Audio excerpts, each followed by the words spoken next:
In this video, we'll talk about even and odd functions. We'll go over their definitions, and we'll look at how to identify if a function is even, odd, or neither. So first of all, we are not talking about this. We are not talking about even degree and odd degree functions. That is not the same thing here. Here's what we are talking about. When we say a function is even, we say it is symmetric about the y-axis.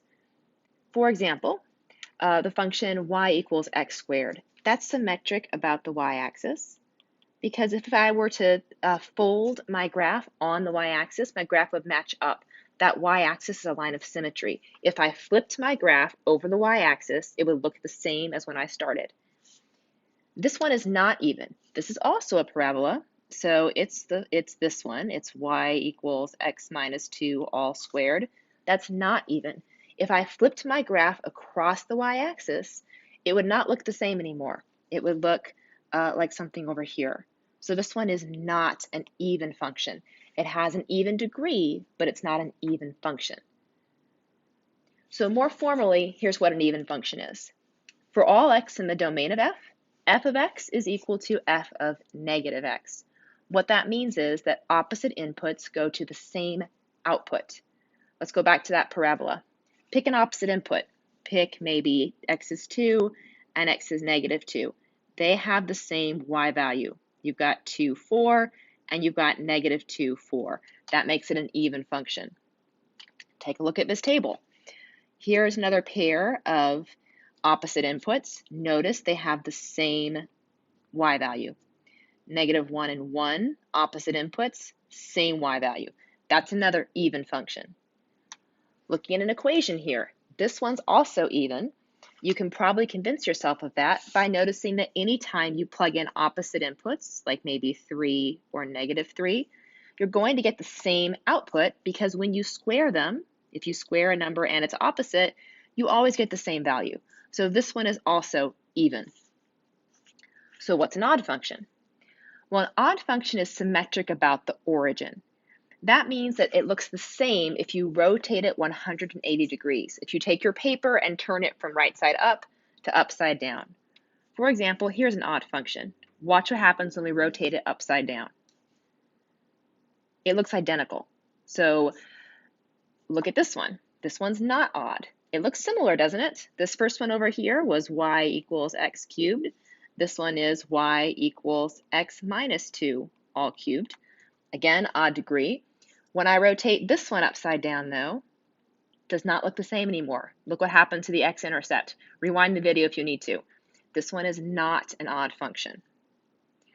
So formally, odd functions, for all x in the domain of f, f of negative x is equal to negative f of x.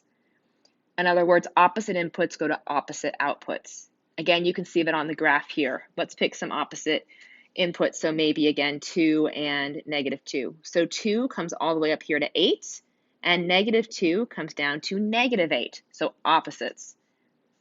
Looking at our table here, pair of opposite inputs. Their outputs are also opposite of each other.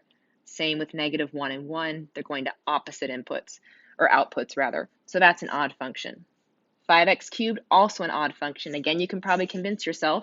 Know that if you do 2 cubed, for example, you get 8. But if you do negative 2 cubed, you get negative 8. So cubing the opposite gives you the opposite. So this one is also an odd function. That'll work for any pair of opposite inputs you put in. So let's look at some examples. Is this one even, odd, or neither? Well, so I have to ask myself, is the y-axis a line of symmetry? Is the origin a point of symmetry, or is it neither?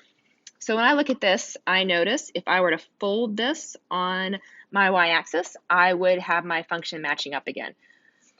You can also kind of take a look at your little opposite inputs here, like maybe 3 and negative 3, and you might notice they're going to the same output.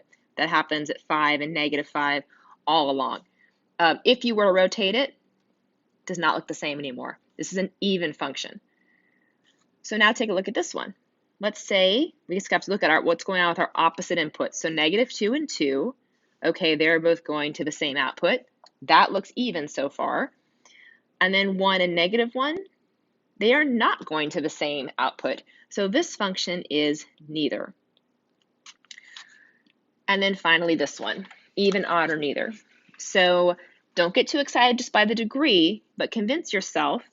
Notice that every time if I take an input to the fourth power, whether that input is positive or negative, it's going to come out positive. And the same with x squared. So maybe experiment a little bit, try maybe -3 and 3, -2 and 2, but convince yourself that opposite inputs will still give you the same output every time. This is an even function. Just to give you an example of an equation that would be neither, say you have something like f of x equals x plus 3. If I put in, let's say I put in -1. So f of -1 is going to be 2. And let's see what happens if I put in 1. So f of 1 is 4. So I've checked that pair of opposite inputs. I found a pair that does not make me have the same output or opposite outputs. So this one would have to be neither.